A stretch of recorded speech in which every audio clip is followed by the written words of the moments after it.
Life's knocked you down, you're carrying that weight, those mistakes, those regrets, but listen up. That's not your destiny. It's just a chapter today. We're turning that page, your past.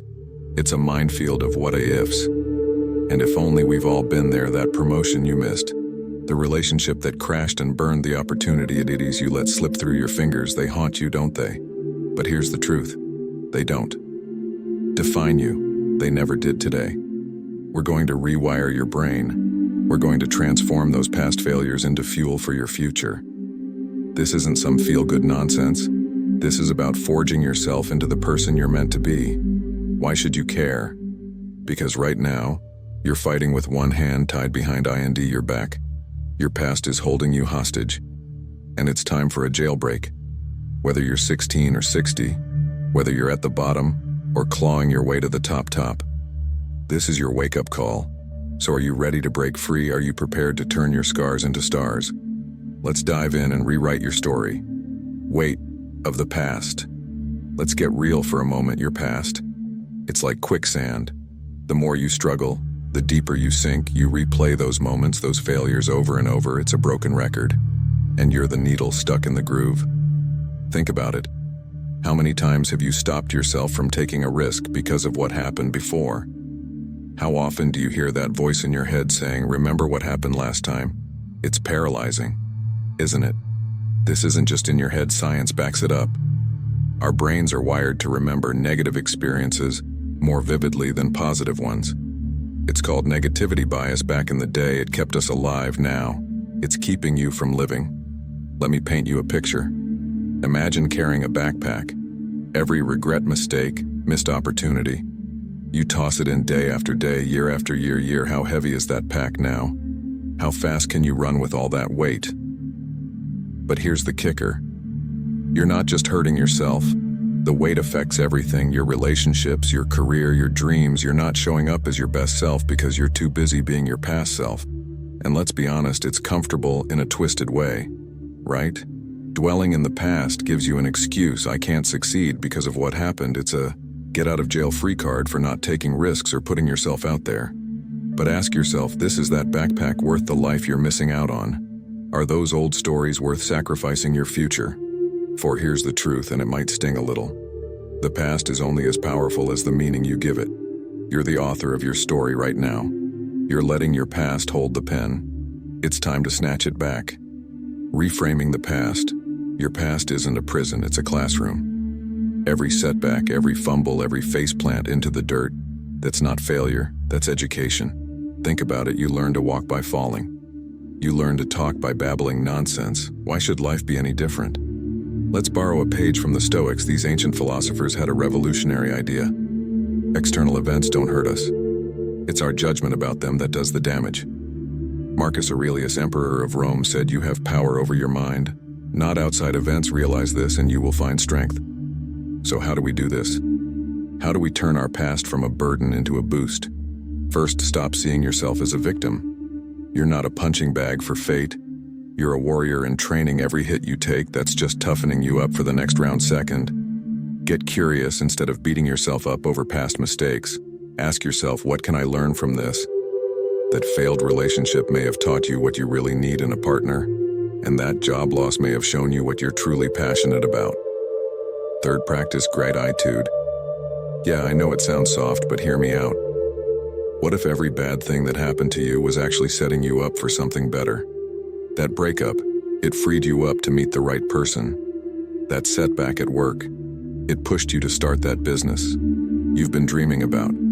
Here's a challenge for you. Take your biggest regret, the one that keeps you up at night, and then find 3 ways. It may made you stronger, wiser, or more resilient. I'll wait. Done good. That's the power of reframing. You just turned poison into medicine, remember? Your past doesn't define you. It refines you. It's not about forgetting what happened, it's about changing what it means. You're not erasing your history, you're rewriting it.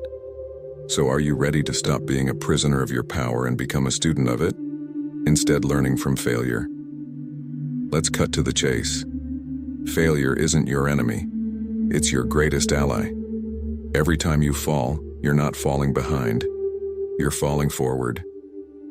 Think about the last time you failed, the gut-wrenching disappointment, the shame, the self-doubt. Now imagine if you could harness that energy.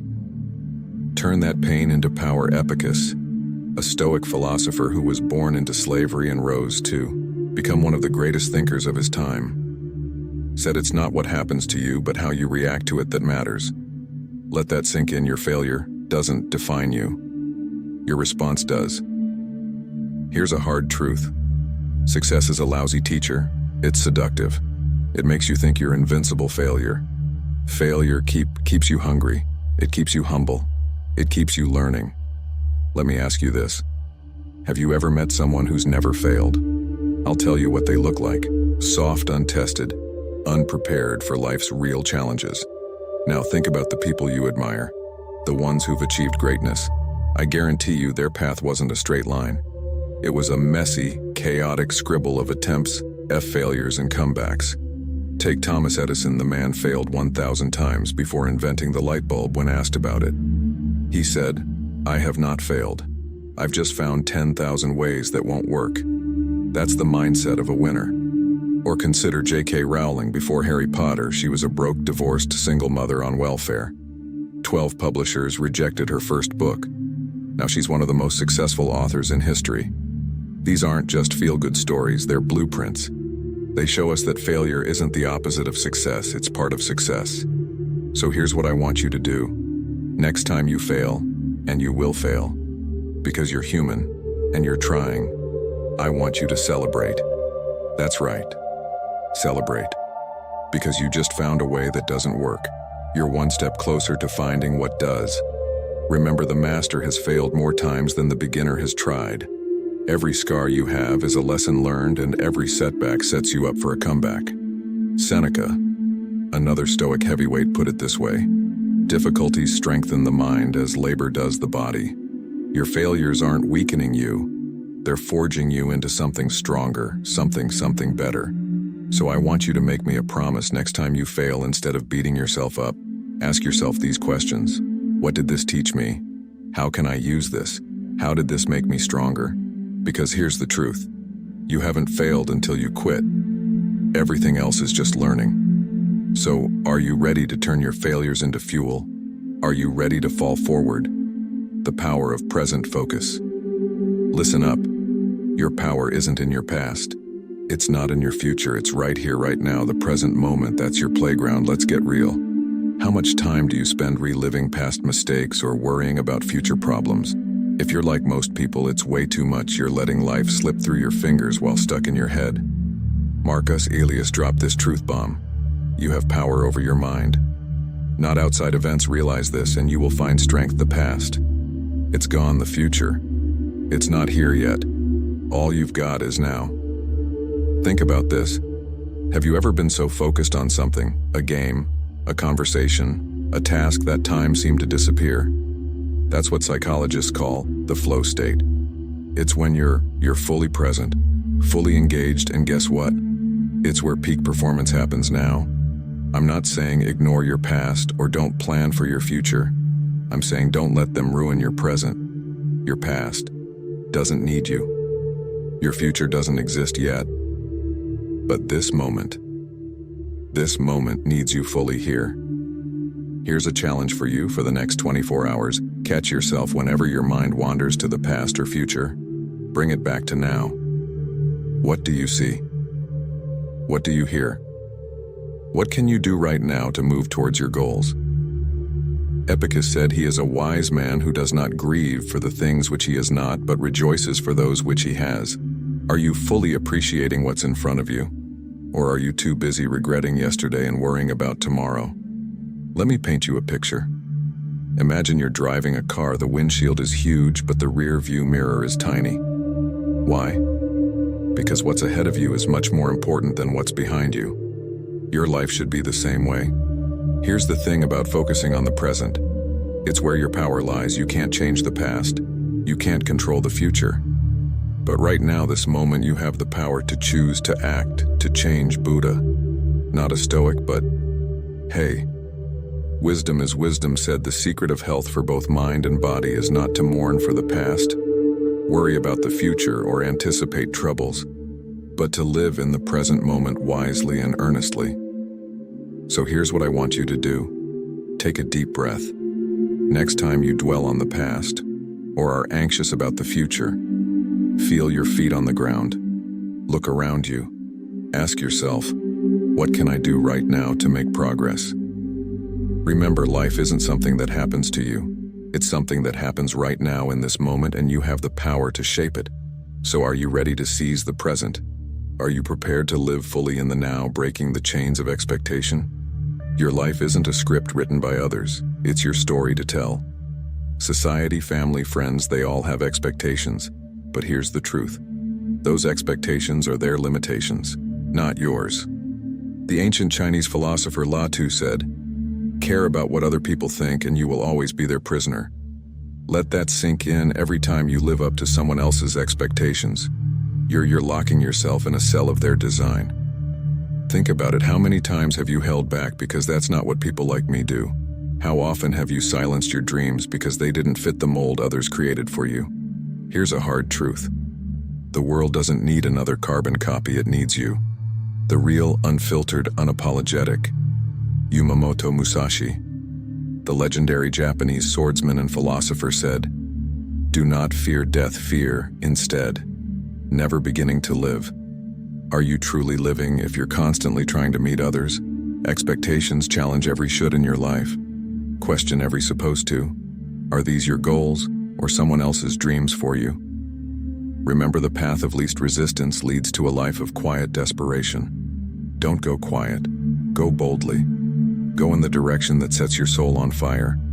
Even if it means disappointing a few people along the way, here's an exercise for you. Write down all the expectations others have of you. Now cross out the ones that don't align with your true self. Feel that that's the weight lifting off your shoulders. The Buddha said, "The mind is everything. What you think you become." So what do you want to become?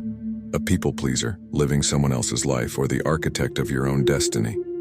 Others' imagination doesn't limit your potential. It's limited by your courage to break free from their expectations. So I ask you, are you ready to shatter the mold? Are you prepared to disappoint a few people to become the person you were meant to be? Because remember, at the end of your life, you won't regret the expectations you failed to meet. You'll regret the life you failed to live. Shape your future. Your future isn't some distant land you'll stumble into. It's a place you create right now with every choice you make. Your past, it's just the raw material. You're the blacksmith, and this moment is your forge. Let's get something straight. Your future isn't written in stone. Your past mistakes or your current circumstances do not dictate it. It's shaped by your actions, your decisions, and most importantly, your mindset. Seneca, that old stoic badass, said, "It's not because things are difficult that we dare not venture. It's because we dare not venture that things are difficult." Think about that. How often have you held back because you thought you weren't ready? Because you were afraid of failing again here? Here's the truth, you'll never be 100% ready. The perfect moment doesn't exist. Your future is built in the trenches of today, through blood, sweat, and relentless forward motion. Imagine this. You're standing at the foot of a mountain. Your past is the valley behind you. Your future is the peak ahead. Now, are you going to stand there staring at the summit, paralyzed by its height? Or are you going to start climbing one step at a time? Marcus Aurelius didn't mince words when he said, "You have power over your mind, not outside events." Realize this, and you will find strength. Your future isn't something that happens to you. It's something you happen to. Now, I want you to consider where you want to be in 5 years. Got it? Good. Now here's the million-dollar question. What are you doing today to make that happen? Because your present actions create your future self. Remember this, every great achievement in history started with a single step. The Great Wall of China began with one brick. Your transformation starts with one decision. Right now, here's a hard truth.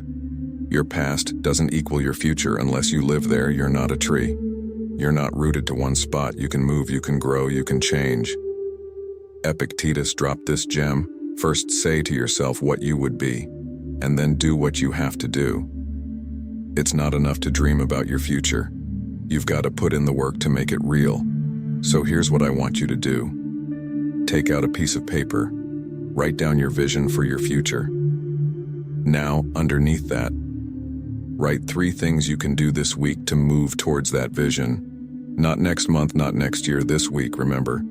Your future is created in the present. Every decision you make and action you take is a brushstroke on the masterpiece of your life. So, are you going to keep rehashing the same old picture? Or are you ready to create something new? Your past has brought you here, but it doesn't get to decide where you go next. That power lies with you, right here, right now. So I ask you, are you ready for towards your future? Are you prepared to become the architect of your destiny, turning pain into power? That pain you're carrying, it's not a burden, it's rocket fuel. Every scar, setback, and moment that brought you to your knees is all potential energy, and it's time to ignite it. Nature, who was heavily influenced by Stoic thought, said that which does not kill us makes us stronger. But I'll take it a step further. It doesn't just make you stronger, it makes you unstoppable. Think about it. Every hardship you've faced has taught you something. Resilience, creativity, grit. These aren't just fancy words. They're weapons you forged in the fires of adversity. Remember this. The most influential people in history aren't those who've had it easy. They're the ones who've been through hell and come back with a map for others. So here's what I want you to do. Take your biggest pain point, the thing that keeps you up at night. Now ask yourself, how can I use this? How can I turn this poison into medicine? Not just for myself, but for others. That failed business may become the foundation for a mentorship program. That heartbreak may become the art inspiration that touches others. Your rock bottom could be the bedrock for someone else's breakthrough. This isn't about putting on a fake smile and pretending everything's fine. It's about acknowledging your pain, respecting it, and then using it as a catalyst for growth. Remember, a diamond is just a piece of coal that handles stress exceptionally well. So I ask you, are you ready to stop being the victim of your circumstances and start being the alchemist of your life? Are you prepared to transmute your pain into power? Practical steps, all right, enough philosophy. Let's get our hands dirty. It's time to turn these ideas into action, because knowledge without action is impressive but useless, like a Ferrari without gas. First up is self-reflection. Every night before bed, ask yourself, what did I learn today? How did I grow? What can I do better tomorrow? This isn't just journaling, it's reprogramming your mind to focus on growth, not guilt. Epic said, "He is a wise man who does not grieve for the things which he has not, but rejoices for those which he has." So practice gratitude every morning. List 3 things you're grateful for. They can be big or small. This trains your brain to look for the positive, not dwell on the negative. Next, reframe your self-talk. Catch yourself when you say things like, "I always screw up," or "I'll never be good enough." Replace them with, "I'm learning and I'm getting better every day." Your words shape your reality. Choose them wisely. Here's a powerful one. Create a failure resume list. Your biggest failures and what you learned from each. This isn't a pity party. It's a celebration of your resilience. It's proof that you can take a hit and keep moving forward. Marcus Aurelius wrote, "You have power over your mind, not outside events. Realize this, and you will find strength." So practice mindfulness. Set aside 10 minutes a day to breathe and be present. This builds your mental muscle to stay focused on the now, not trapped in the past. Now let's talk goals. Don't just set them, reverse engineer them. Want to run a marathon? Start with a 5K. Want to write a book? Start with a page a day. Break big dreams into small daily actions. Here's a challenge. Do one thing every day that scares you. It doesn't have to be big. It could be speaking up in a meeting or trying a new workout. This will build your courage and prove that you can handle discomfort. Remember, we suffer more often in imagination than in reality. As Seneca said, so practice visualization. Spend 5 minutes a day imagining yourself succeeding, overcoming obstacles, and becoming the person you want to be. Use this to your advantage, because your mind can't always distinguish between imagination and reality. Lastly, surround yourself with growth-minded people. Find mentors, join groups, and read books by those who've overcome similar challenges. Your environment shapes you. Make sure it's shaping you in the right direction. Now I know what you're thinking. This sounds like a lot of work, and you're right, it is. But ask yourself, this is the life you want? Worth the effort? Are you willing to work to become the person you know you can be? Remember, every master was once a disaster, and every expert was once a beginner. The only difference, they didn't let their past define them, they used it as a launch pad. So which of these steps will you start with today? Which one resonates with you the most? Because here's the truth. The best time to plant a tree was 20 years ago. The second best time is now. Your future self is watching. What will you show them overcoming challenges? Let's face it, this journey isn't going to be a walk in the park. You're going to face obstacles, doubts will creep in, old habits will try to drag you back. But remember this. The obstacle is the way. Marcus Aurelius said, the impediment to action advances action. What stands in the way becomes the way. Think about that. Every challenge you face is an opportunity to prove your strength, to sharpen your skills, and to become even better than you were before. First, challenge the voice in your head. That nagging doubt telling you you're not good enough, that you'll never change. Here's how you silence it. Action. Prove it wrong every single day. Remember, you're not your thoughts. You're the one who decides which thoughts to believe. Next up, the comfort zone. It's cozy there, isn't it? But nothing grows in the comfort zone. Seneca nailed it when he said it's not because things are difficult that we dare not venture. It's because we dare not venture that things are difficult. So get uncomfortable. Embrace the suck. That's where growth happens. You'll face setbacks. You'll have days where it feels like you're back at square one. But here's the truth. Setbacks are setups for comebacks. Every time you fall, you learn how to get back up stronger. It's not about never falling. It's about always rising. People around you might not understand. They might try to pull you back to your old self. Epicus has some wisdom if you want to improve. Be content to be thought foolish and stupid. Their opinion of you is none of your business. Your growth is. There will be days when motivation fails you. That's when discipline kicks in. Motivation is fickle. Discipline is reliable. Build habits that pull you towards your goals even on your worst days. You might feel like an imposter, like you're faking it. Good, that means you're pushing your boundaries. Remember what Aristotle said. We are what we repeatedly do. Excellence then is not an act but a habit. Keep showing up, keep doing the work, and eventually you'll become who you're pretending to be. The hardest challenge: patience in a world of instant gratification. A real change takes time, but ask yourself, where will you be in a year if you keep pushing forward? Where will you be if you give up? Here's a powerful exercise. Visualize your future self, thanking yourself for not giving up and for pushing through hard times. How does that feel? Let that feeling fuel you. Remember, every hero's journey has challenges. Without the dragon, there's no hero. Your challenges aren't stopping you from becoming who you're meant to be. They're shaping you into that person. So I ask you, what's your dragon? What's the biggest challenge standing between you and the life you want? Name it, face it, and remember, the bigger the dragon, the more glorious the victory. You've got this. Not because it's easy, but because you're strong enough to handle hard.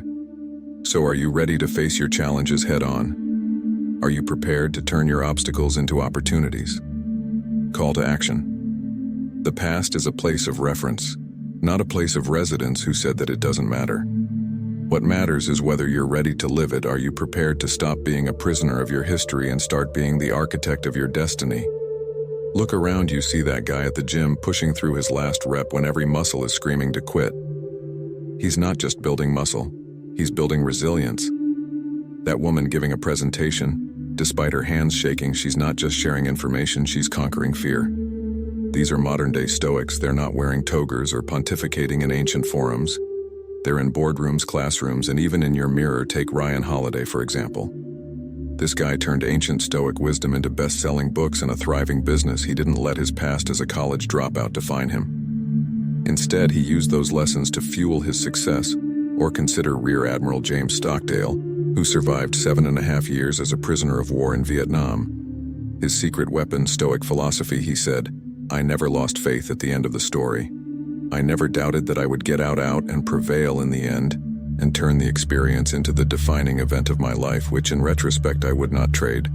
These aren't superhumans. They're people like you who decided to take control of their story.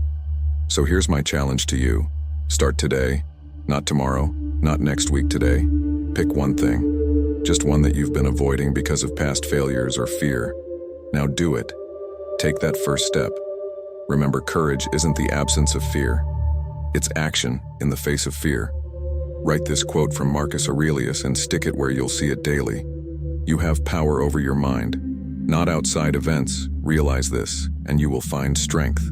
Your past doesn't define you unless you let it. Your future is not set in stone. It's shaped by the choice you make right now in this moment. So what's it going to be? Will you keep letting your past write your story? Or are you ready to pick up the pen and become the author of your own life? The choice is yours. The time is now. Your future self is watching. Make them proud. Now go out there and show the world what you're made of, because remember, you're not just capable of change. You are the change. Let's do this.